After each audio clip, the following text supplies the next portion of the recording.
Fantasy Hockey Picks and Bets presented by Prize Picks here on the Mayo Media Network. I am Matt Moody, joined as always by DJ Mitchell to break down Thursday's NHL action.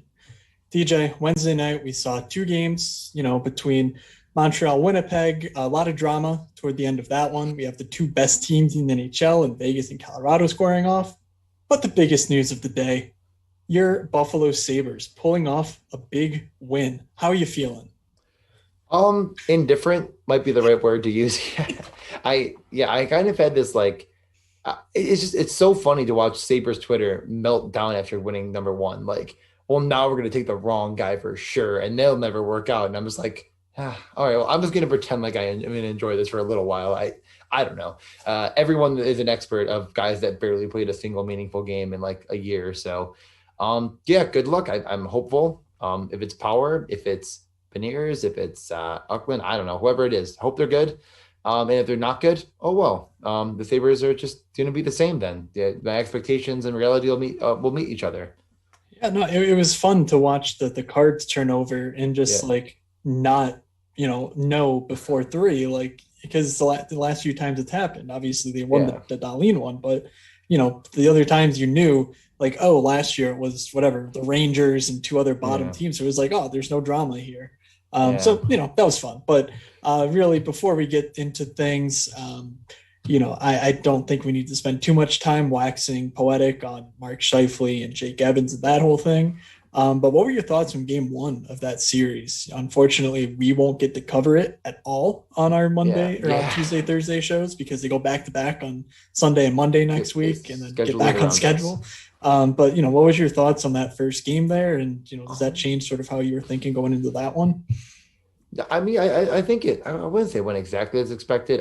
It's so hard because I feel like everyone was so expecting of the opposite series to emerge. And now we're here with a really hot Montreal team. And, they kind of came out firing and, there was mistakes. Like it was kind of like a second round playoff game with more mistakes than I've ever seen. It feels like Gustafsson giveaway.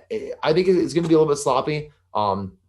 We hope the best for Evans, but I do think this should be a series with at least a decent scoring upside, unless if Hellebuck stands on his head or Price.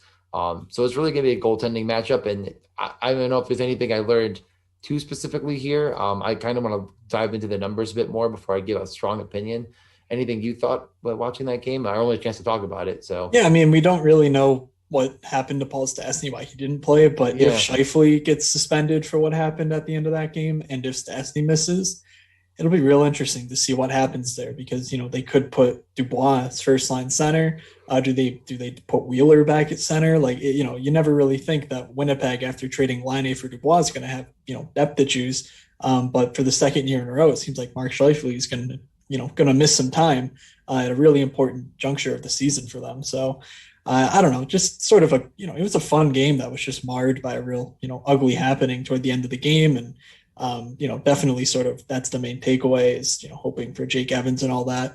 But it was pretty interesting. And obviously we don't have a ton to say about Vegas, Colorado, besides game one was just, a wonderful train wreck of, misery for people like me who thought Vegas was going to keep it close. But, so far we don't have the final result at the moment we're recording this, but Vegas is certainly putting a much more respectable effort out. So, just going to be fun to track that one and hopefully get some more games next week that we'll talk about. But anything you wanted to add on that before we start with the normal intro? Yeah, let's get to the normal intro first. Matt, I'd be remiss. You do it every time and you do it so well that I can't take it from you. All right. Well, our loyal listeners, you should already know about this, but maybe you haven't checked it out yet. So what I am imploring you to do today is to go over to our friends at Prize Picks, prizepicks.com, and sign up over there. It's a real fun game.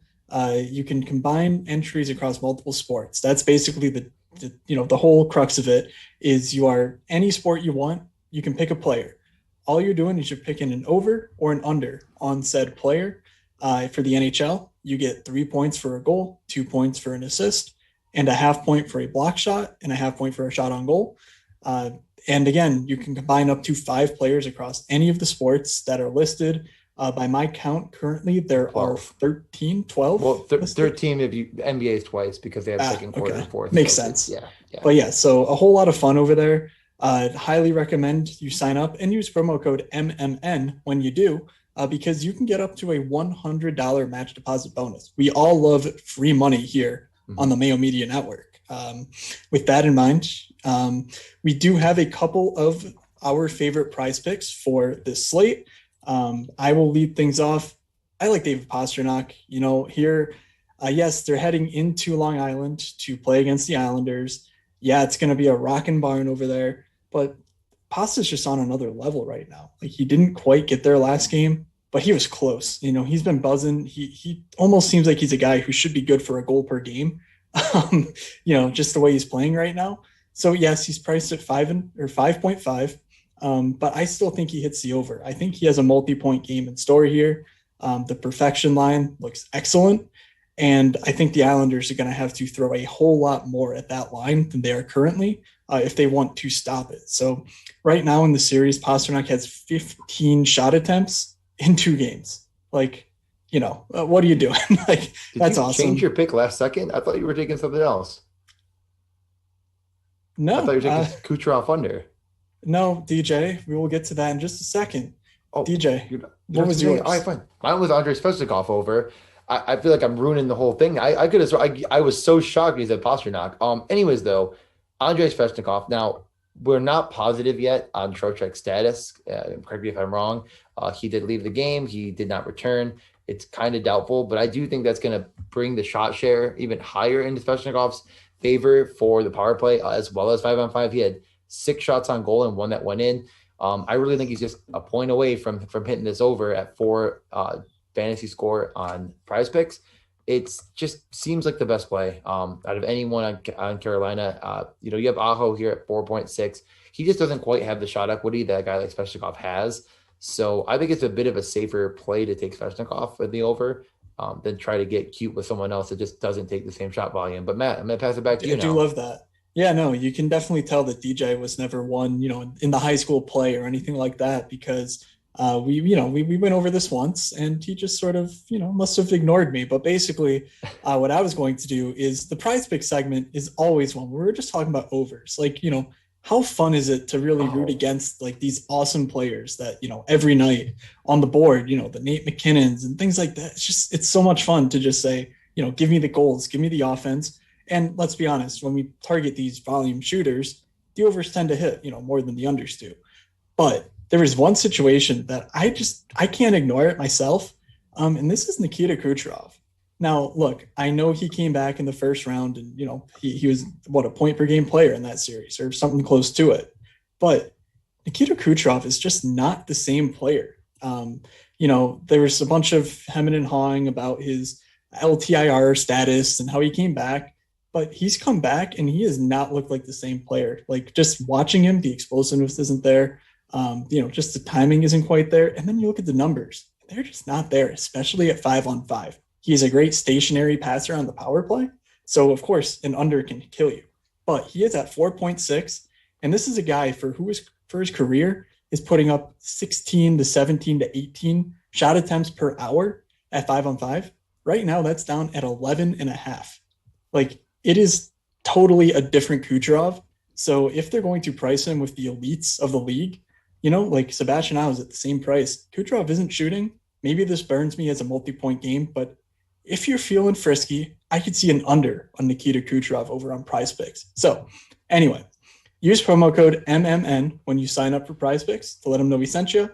And let's get into things. DJ, anything you want to cover before we go over the 2 games on hand here? Yeah. The Prize Picks also has an app, which I feel like we've never mentioned, but it is really user-friendly and interactive. So if you're someone that likes to use your mobile device, they have an app as well for Androids and Apple smartphones. Now, yes, let's get on over. But before we do, I asked if anyone had questions for the slate, because it's 2-gamer, whatever. And I got a response almost immediately. So I thought we'd have a whole bunch of questions. Well, we got 1 total. So thank you to Tommy or JNorth1989 on Twitter. So he was wondering more about showdown slates. And I know, Matt, you're really, really sharp with showdowns, best tips, plays, ideas, etc. So, I mean, let's start first off with, I think, just start about some tips. Yeah, I mean, so, I guess first, like, why should you care about showdowns? Well, for one, when there's only 2 games per night, like, yeah, the main slates are okay. But, as we get down to things, there are really only going to be showdown slates for some of these nights, especially when we get to the Stanley Cup finals. So practicing it now, getting good at it now will actually benefit you. Um, so basically, what it is a DFS contest for just one game. Normally, that's not the case. That there's multiple games and all that. But in Showdown, for me, it comes down to you always want to captain the guy that you think is the highest scoring player. It's real tough. There's very rare circumstances where, say, the cheapest guy possible who puts up a good score is the optimal captain, especially in the 1,000-person fields.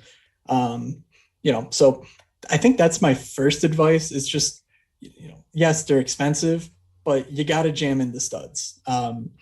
Like the guys who are priced at 10K, at 9K, are usually leaps and bounds better than the players priced at 8K, 7K. It's just a function of how the format's currently priced. So I think that's my main advice. And then if you're looking for specifics, the stars and scrubs approach, I think, is the best. Rostering 4, even 5 guys who are very expensive, fitting them in with 2K players around it.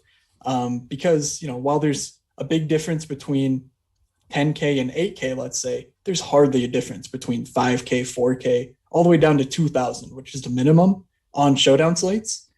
So I think starting with finding 1 or 2 guys who are 2,000 that you like, be it a defenseman who could block some shots on the PK, a forward who's sliding up in the lineup or gets second power play time, or just a guy with solid rates who's just priced at 2,000 because, there's a ton of guys priced on there and sometimes they just get missed. I think that's the key to sort of being a consistent winner in showdown, is consistently nailing those guys who are, very cheap, because people just love the safety of playing, oh, he's 4.5K. I'm just going to play him.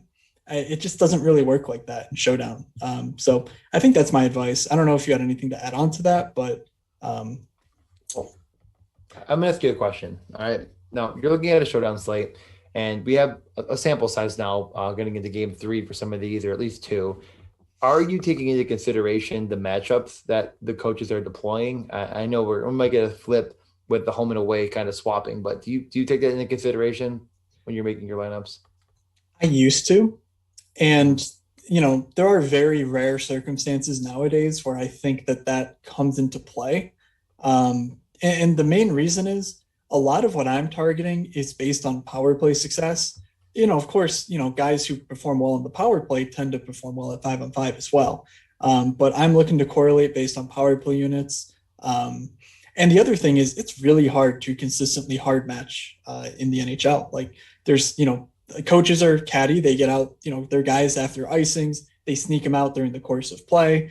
So you end up looking at it and you're like, oh, wow, he was glued to him all game. And you look at the behind the scenes, the numbers. Oh, he only played against him 55% of his possible ice time. And it's like, am I really going to let, that 55% against a quote unquote tough matchup sway me off of something that, has the right rate stats, has the right power play role? So for me, it doesn't really make sense. I don't really incorporate that much into my process outside of very specific circumstances. Boston won, honestly, being pretty close to the only circumstance for me. But, I haven't seen anything out of the Islanders that makes me suggest that there's any sort of hard matching thing that I should be worried about at this point in time. Maybe game 4 that changes. 2 more questions. We'll make them quick. Okay. So the one going off of him, he said, plays, ideas, etc. But are there any tools that you use that help you find those plays? I mean, HockeyViz, I'm assuming, has to be one of them. Just kind of seeing the correlations and kind of the spider effect of the lines. But is there anything else? Yeah, the great thing about HockeyViz is it helps you see some of those like third pair defensemen, and you can see whether they're getting 8 minutes or whether they're getting 17, because that happens from team to team. There's a very clear difference. So hockeyviz.com is certainly one of them. Natural Stat Trick, of course. I think if you're playing NHL DFS and you're not using that, you're probably doing it wrong. And then for me personally, I use Fantasy Labs. I'm not like endorsing them or anything. So that's what I use. They have a nice, basically I can make my own model on there, which I like. So that's sort of what I use to sort of set myself up for a showdown slate. Lastly, with showdowns, goalies, do you have any sort of policy on goalies and showdowns, or, I mean, nope, not really. Just that's a lot of the game, honestly. Whether you play two goalies, you think it's going to be a low scoring game, whether you play one goalie, usually when you play one goalie, it's like, I want a 5-1 onslaught of a team. Or whether you play no goalies and just say, I hope this game is absolute chaos. For me, it comes down to mostly if a first power play unit gets like 95% of the run, like some teams have, I'm more comfortable fading the goalies from that team just because the offensive output in explosion games can be isolated to some guys who will just outscore the goalies, even if they win. But usually I would have at least one goalie on my teams. And if you don't have a goalie on your team, you're probably going to need 6 guys who all hit a shot bonus or, put up huge games of some sort. So, it's always, that's the toughest question of showdown though, is what to do with goalies. Cause at least on main slates, you have to play one. So with all that being said, I think that probably answered the question. And I hope so. So let's get to the slate as you're about to do. Are you ready to start it off with Boston Bruins are at the Islanders now? Now, one question that someone asked actually right before we started, and honestly, is it in Nassau or is it in Barclays? I think they're at Barclays. I forgot to look. I know I was gonna look and I totally forgot. Here, you look.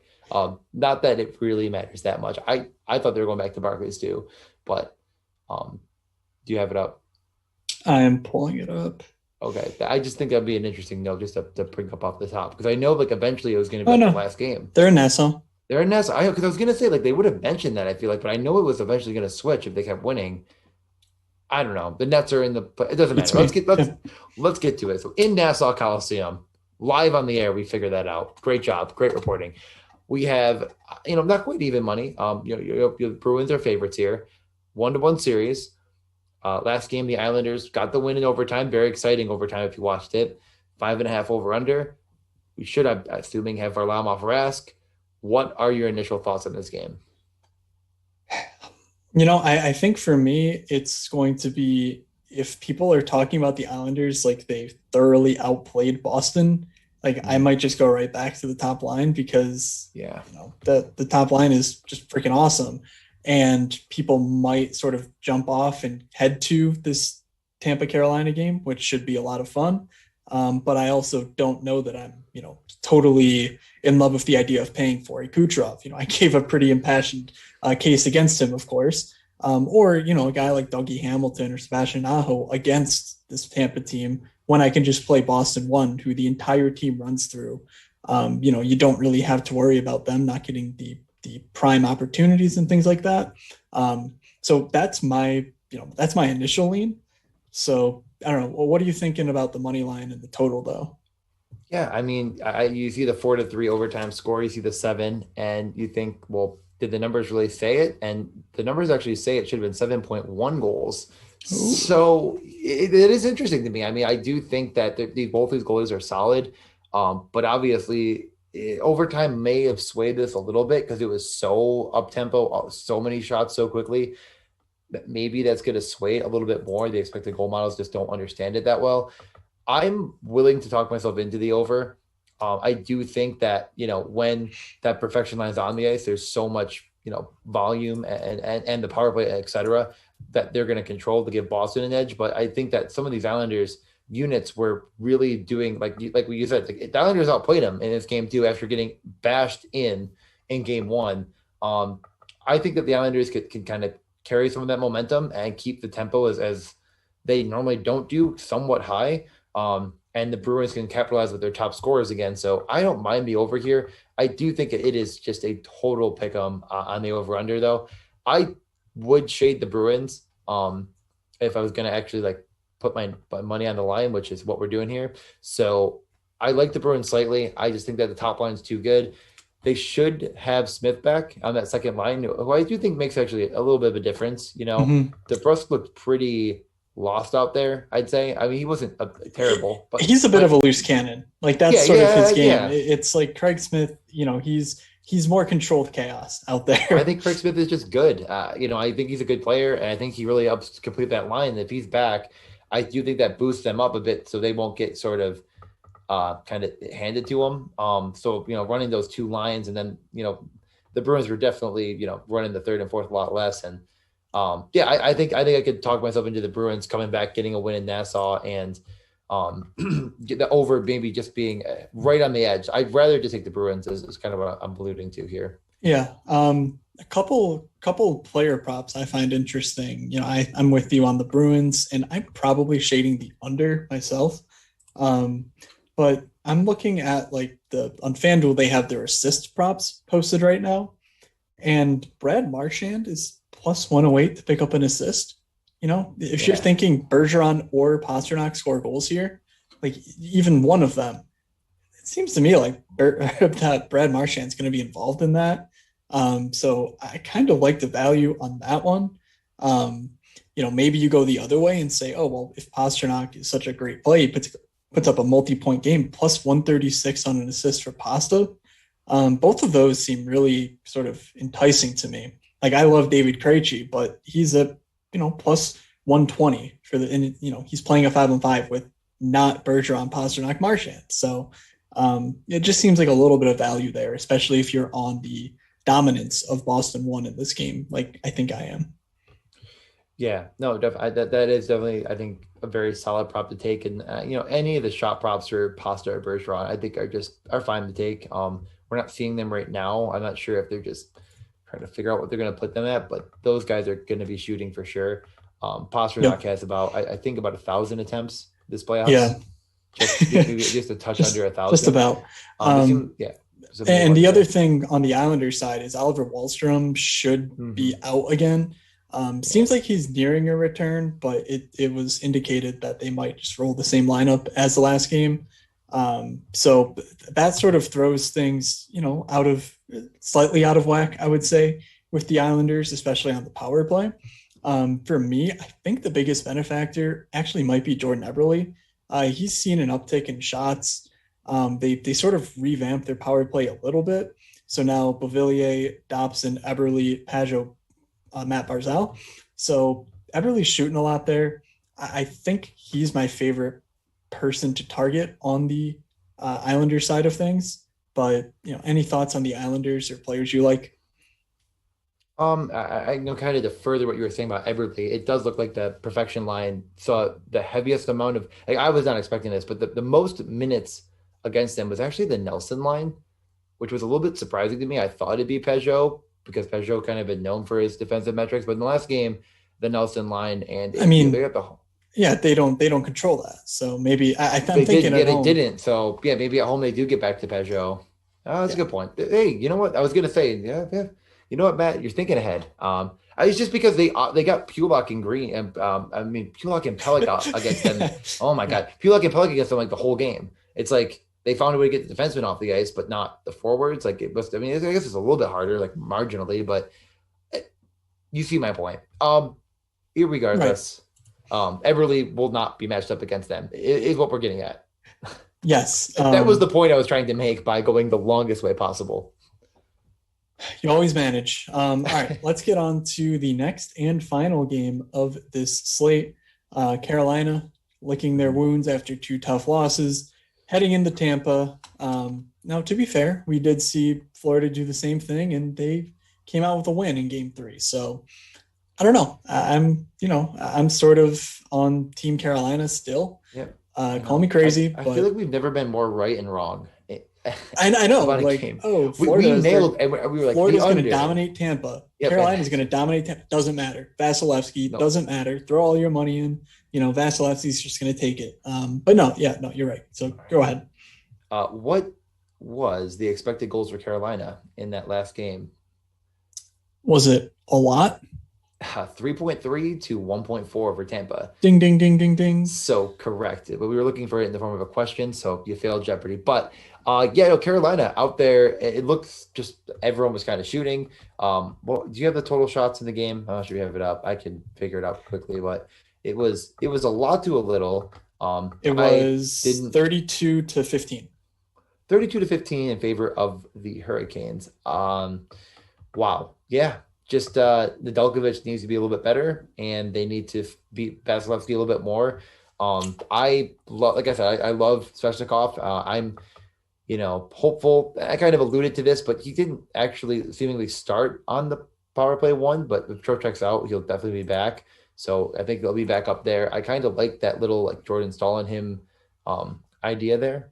I think that's an interesting little two-man that I like for shot volume and upside and everything. But I do like the thing about this series is I thought it'd be higher scoring, and it just hasn't. The metrics don't even look like it should be that much higher scoring. Like it's not that far off. Like the goaltenders are doing fine. I'm hoping for us to see kind of a deviation from what we've seen in the first two, but it's hard to ignore the numbers and say to take the over here. With just how good Vasilevsky's playing. So do you have any thoughts on the over-under? I think we're both saying like Carolina's played better. They just haven't won. So why not take them at better odds, than we've seen them? Yeah. But what are you thinking? So I just realized something. I was filtered to 5-on-5 when I was saying all my Pastrnak stats. Pasta has 20 shot attempts, by the way. Anyway, okay. 20 shot attempts in 2 games. Very funny. Our fact checker was going to get to that. So I know, right? Glad you caught it now. Anyway, for this series, one interesting note, I was listening to the Hockey PDO cast with Dmitry Filipovich. I think it was Jack Hahn was his guest previewing these round 2 matchups. And basically his sort of, his main takeaway was that this series was actually 2 of the best cycle teams in the NHL. And that the difference between the Florida-Tampa series, where obviously Florida had much more success generating offense, they just got tanked by Bobrovsky and a bad Dreger game and whatever else. But Florida all year was one of the best rush teams in the NHL. And maybe there's something to that because, you watch Carolina and they just look like, they look like they're dominating possession. But they're not really getting like all too dangerous of opportunities, if that makes sense. Like a lot of it just has to come down to, it has to get like for them, it has to come down to getting bodies in front and just hoping Vasi doesn't make the save. And Vasilevsky is so big. Their defense is so good at clearing out the front of the net and sort of eliminating the second chance opportunities that maybe that's the functional difference in this series. And that could be why the series has gone pretty low scoring through 2 games. Or Vasilevsky is just, on a sick run and he could fall apart at any minute. Who knows? Yeah. So that's sort of how I'm viewing things. But I don't know if I'm that interested in any of these Tampa pieces, especially, the normal guys, Point, Kucherov, even Stamkos. Like, I don't know. I don't think the volume's there for them. And it's going to be real tough to sell me on those guys when Boston's lurking on the slate, when there's some Carolina guys, if Trocheck's out, there's even more, condensed output there offensively. So, call me crazy, but I'm on Carolina's side here.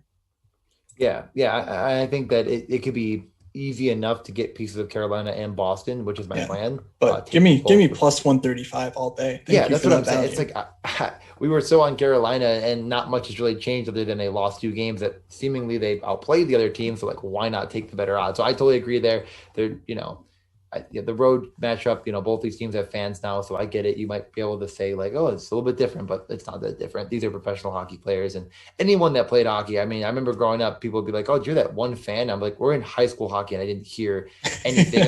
like I know that there's more noise in a professional arena, but you don't like hear things. Like it's just, yeah, I don't know. That's just like something I always find funny as people talk about. But anyways, overall, I think we have all that. So why don't we get to a few prop bets in this game, or do you just want to get right to our favorite bets and we'll just include them, or because we didn't really get to any like specific ones?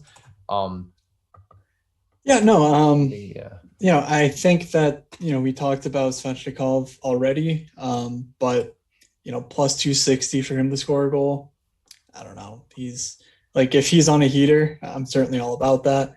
I'm fine going back to Marty Necas. I know it was pretty disappointing last time out, but he did have the puck on his stick for a long swath of that game. And, losing Trocheck obviously hurts a guy like him. But I'm hoping what they do is they sort of, revamp things and say, maybe move Brock McGinn off of the Aho line, get Necas more consistent time with Aho or even Jordan Staal. So I think that they feature him again. So I think those are the two guys that I'm willing to build around. I know last time we saw Marty Necas at plus 108 for over 2 shots. If we get that line again, I'm happy to go for it and just hope that this time things break slightly better.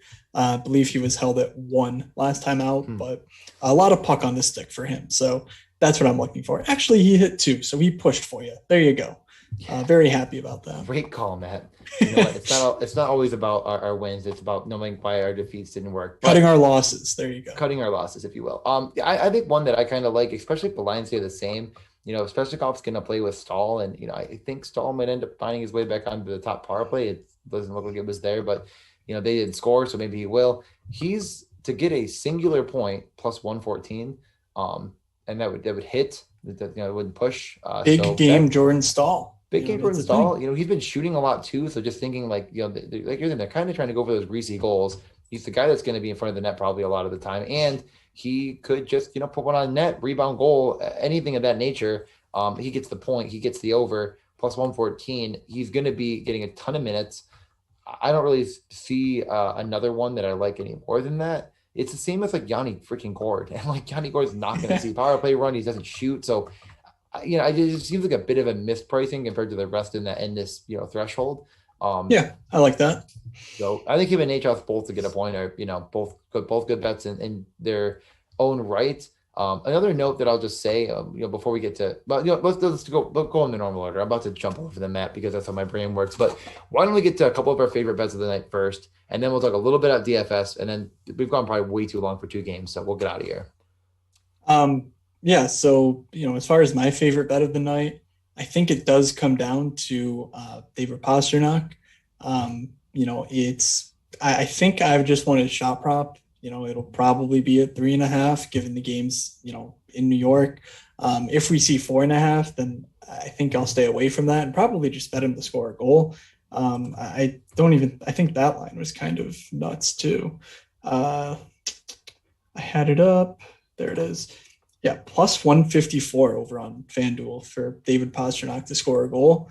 I'll take that as my favorite bet if Pasternak's shot prop isn't really where it's approachable, but that's what I would prefer myself. I think the easiest is just to go Carolina, plus 135. Easiest. I think that is the best odds on the entire slate. I really do. They have outplayed them 2 games in a row, and they just need to get 1 bounce, maybe 2 bounces, and they're winning this game handily. So I like it a lot. Do I have the gall to go with the puck line? I doubt it. I just don't think I could actually do it. But them getting an empty net goal is not out of the realm. Like honestly, if you think about it, like they just any other goalie besides Vasilevsky within the net, including no goal. Well, the puck line has to be plus 1.5 is Carolina's the underdog here. So. Yeah, you're right. I'm going the wrong way. Yeah, you could get an alternate line though. I'm sure you get alternate. Yeah, you get an alternate line. Yeah, plus 330 for minus 1.5 on Carolina. DJ's lock of the night, easiest money you've ever heard. Yeah, you heard it here first. It is the Dogecoin. I was kidding. Okay, so yeah, I'm going to go with it though. I'm feeling confident. We talked it up before. So just a couple before we go on. Let's just do a couple quick notes. We're not going to say stacks. We're not going to say anything. The one thing I wanted to maybe ask you about the DFS slate. Our most expensive goalie of the night is going to be Tampa. Do you have any interest in that, or are you? I think I'm kind of locking in Tuukka Rask. Any thoughts? Yeah, it's tough. Goalie's always the toughest. For me, though, I think it comes down to the difference in goalies is just not really there. Like it's 8.2 for Vasi, 8K for Tuukka, 7.9 for Varley, and 7.7 for Nedeljkovic. So it's like, why not just take the guy who's the absolute most likely to get the shot bonus?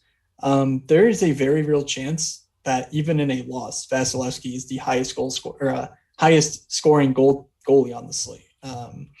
So yeah, if you need the 500, I of course don't mind playing any goalie because goalie is pretty freaking random.